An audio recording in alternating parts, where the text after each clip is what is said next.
So you got a Boss Katana Mk-II, or maybe you're still doing some research and trying to figure out if you want to buy the katana or even which one you want. It might seem like there's a lot on this amp to take in, and it might seem a little overwhelming sometimes, and that's probably what brought you here in the first place. So we're going to go over the basic parts of the amp and take a look and get familiar with everything on the outside. And later on, we'll work on making some tones from the panel, and then we'll dive into Tone Studio. Now, just for clarity, we're not talking about the Katana Air or Mini here. Only the Mk-II line of 50 and 100 watt amplifiers. We're going to go over them all. And to make this portion as simple as possible, I put together a slideshow, and it may be a bit boring, but I hope it's certainly informative. Let's get started. I'm going to make myself disappear because I am not necessary for the rest of the video. I'm not necessary right now, so let's go. First, let's take a look at the top panel, or front if you have an artist. If you chose the artist, you are the elite. Joking aside, you chose the best of the bunch in my opinion and have the most features. Here's what each one of them looks like, starting from the 50 and going all the way down. But of course I'm going to talk about the artist first because the artist is awesome.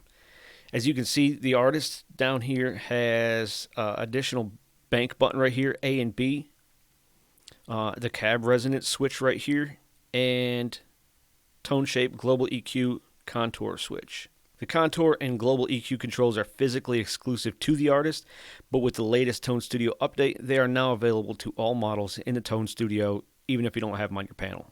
We'll go over that when we get to it. The 100 head and the 100 2x12, that's this one and this one, they are both identical except for the branding, as you can see right here. The only difference between them and the 100 and 1x12 is the cab resonance switch. The artist is the only amp of the family to have the panel on the front, and that's a huge seller for a lot of people. The 50, on the other hand, is a much smaller tone setting panel, featuring only 2 channels for the A and B bank. And you'll also notice the 15 doesn't have the LEDs like all the other ones here on the amp selector. So let's go over each control, and we'll use the artist as an example because it has everything on it. Throughout this video, we'll be repeating some of the things from the owner's manual verbatim. So if you happen to open that up sometime, the wording may look really familiar. On these next images, please forgive the quality of the images here. I tried enlarging the image the best I could so they'd be visible on a mobile device, so there is a bit of distortion. And unfortunately, I don't have an artist anymore, otherwise I would have taken my own high-resolution photos. So here is the amplifier portion of the panel. I think the input is quite obvious, so I won't go over that. The amp type knob allows you to select 5 different types of amps with variation using the variation button.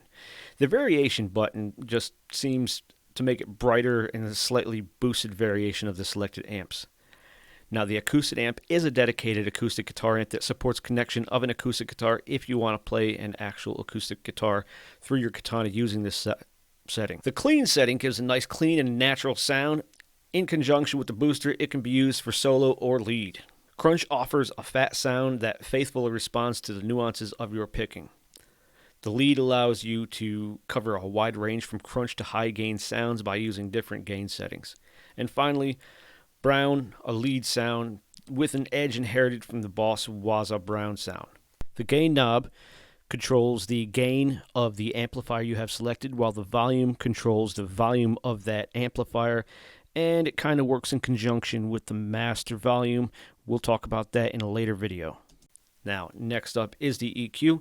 Pretty straightforward. The bass knob adjusts the sound level of the low frequency range. The middle knob adjusts the sound level of the mid frequency range. And the treble knob adjusts the sound level of the high frequency range. The effects panel is where the magic happens. You have the buttons along the top for selecting different effects such as boost, modulation, FX, delay, and reverb. The outer knobs of the first knobs control the boost like overdrive and distortion, and effects like wah, tremolo, and octave. The inner knobs control the modulation effects and delay. The last knob is dedicated to the one you love, good old reverb. Then there is the tap button.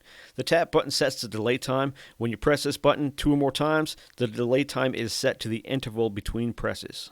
To the tone settings. The bank A and B button, as shown, is on the artist only and is used for switching between banks A and B. All other amps, you'll have to hold the panel button for 1 second to select a bank. When the bank A is selected, the light on the panel button stays off. When B is selected, it blinks. Short press on the panel button will select the settings visible on the panel itself. The channel buttons select live set tones, either factory presets or set by the user. That's you, in the Tone Studio. So essentially, if you have a good tone on your panel, you have 9 available with any of the 100 watt amps and 5 with the 50 watt. The presence knob, available on everything but the 50, adds a lustrous outline to the mid and high frequency ranges. This is effective when you want to improve definition of the sound, but it is available in the Tone Studio for all amps.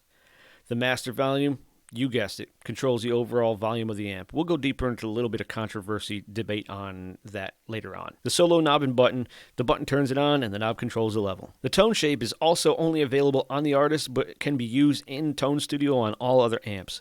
The tone shape consists of the global EQ and contour control.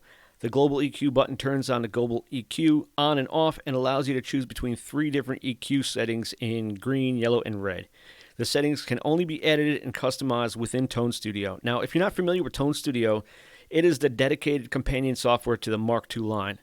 And there are more out there to include mobile apps that you can use to control and edit settings in your Katana. Now, the Mark I version also has a Tone Studio that's totally separate, and if you install the wrong Tone Studio, you won't be able to connect your computer to your amp. That's how it is. It's a common mistake. The contour control switches the characters of the sound, and you have 3 available settings to choose from. The power control lets you choose between 3 different power settings by wattage or place the amp in standby.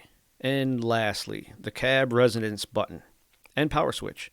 The cab resonance lets you choose between 3 different cabinet settings. The vintage gives you a warm, sweet vintage sound, while the modern gives you a more modern cabinet sound with a tight low end, and the deep gives you a powerful low end with a distinctive edge to it. I think we all know what the power switch does, and so let's move on to the back of the amp. With the 5 different amps, there are basically 3 different back panels because the 100 and 100 2x12 are the same, and the head is only slightly different. So we'll look at the 50, the 100s, and lastly, the Artist. Now, anything the 50 has, the rest are going to have as well. So we'll skip those on later iterations as well as the things the 100s have that the Artists have as well.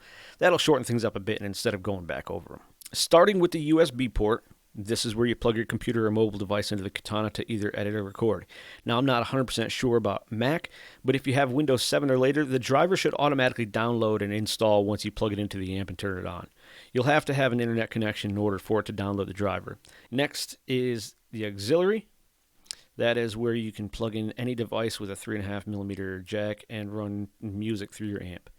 Moving on to the foot control. This is not for the GAFC. The GAFC does not work with the 50. This is for a foot control such as the FS6 or 7. However, you don't need those expensive foot switches. I have a video on my channel where you can buy, not where you can buy, but it shows you how to hook it up, and it has some links to Amazon. They're not even affiliate links. But you can make a pedal work for about $30, $35. You can also use this jack for an expression pedal. It doesn't show it in this image because it got cut off, but you can plug just about any expression pedal in with a TRS cable. It can be a $20 Nectar or a $125 Boss EV30. It doesn't matter. Do not be confused between a wah pedal and an expression pedal. They are not the same, but an expression pedal can be used as a wah. Phones record out can be used to plug headphones in to play or used to record out. If you plan on recording out, this is a great option, but I would suggest buying a DI box with a ground lift in it in order to get the best sound from your Katana to your DAW. Of course, once you plug anything into that jack, the speaker is silenced. Lastly, power amp in. This is for using a direct signal into your amp, such as a multi-effects pedal. If you have one and want to use it, this is where you should plug it in. By plugging it into the power amp in the Katana, it disables all the other controls except master volume and power control. It bypasses the preamps. Basically, you're using an amplified speaker. Now, tech tip, if you do plan on using a multi-effects with a cab sim in it, I would suggest shutting off the cab sim for a better sound. Also, when using the power amp in, nothing can plug into the input at the same time. Priority will be given to the input and the power amp will be canceled out. Next is the 100, 100 2x12, and 100 watt head. We'll be using the head as an example because it only has 2 additional components. And as we go along, I'm just going to gray out the ones that we've already talked about to avoid any confusion.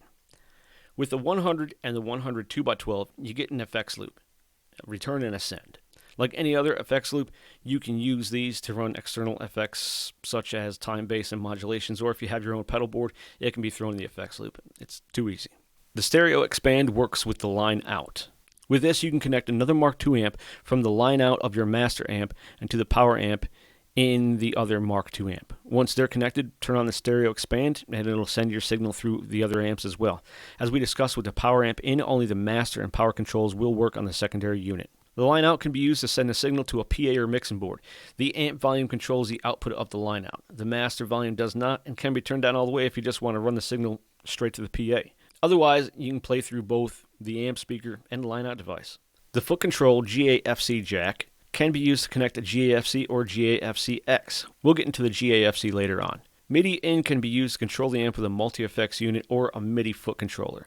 This is only on the head and artist. Lastly, the speaker out is to connect a speaker cabinet to the Katana head only and should only be used with a proper speaker cable and a minimum 8 ohm speaker or cabinet. The artist, while having a lot of the same components on the back, has some additional features within them.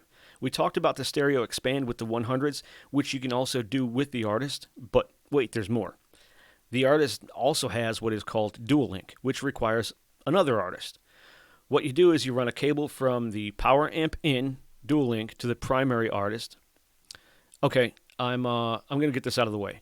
The manual uses master and slave, but I'm going to use primary and secondary to avoid anyone getting triggered and reporting this video. So I know it's silly, but whatever. Anyway, you connect a secondary amp to your primary amp using the power amp and dual links on both amps, and you turn on the stereo expand on the primary, and you can use both amps. Now you might be thinking, well, what's the difference between this and the stereo expand line out?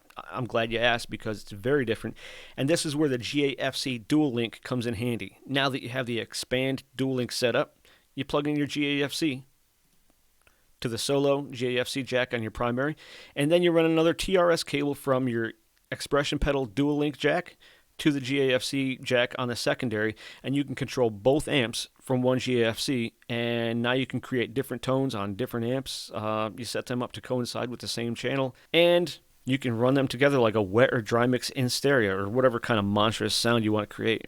Refer to your owner manuals for better visuals. Solo, as you can see, it's only on the artist. You can use a foot switch like an FS5L to turn the solo feature on and off, but you can do that now with the GAFC, albeit there is a slight delay when engaging it. We'll go over to that when we explore the GAFC. The problem I see with this is if you're using a solo pedal, you can't use a GAFC. And lastly, good old speaker out. Like the head, the artist has speaker out too. The difference here is you have to disconnect the factory speaker from the artist if you want to expand it and use a bigger speaker cabinet. But you have to be very careful if you use the 8 ohm out. You have to ensure that the cabinet impedance is 8 ohm or higher, and the same thing with the 16 ohms. The cabinets have to be 16 ohm or higher. Otherwise, you can damage the amplifier. Now, between the Waza speaker, the dual link, the speaker out, and the front panel, this is why I said at the beginning that the artist is the best of the bunch in my opinion. Now, that's going to wrap it up for this chapter. Next, we'll explore using the panel to make tone changes and save them to your amp.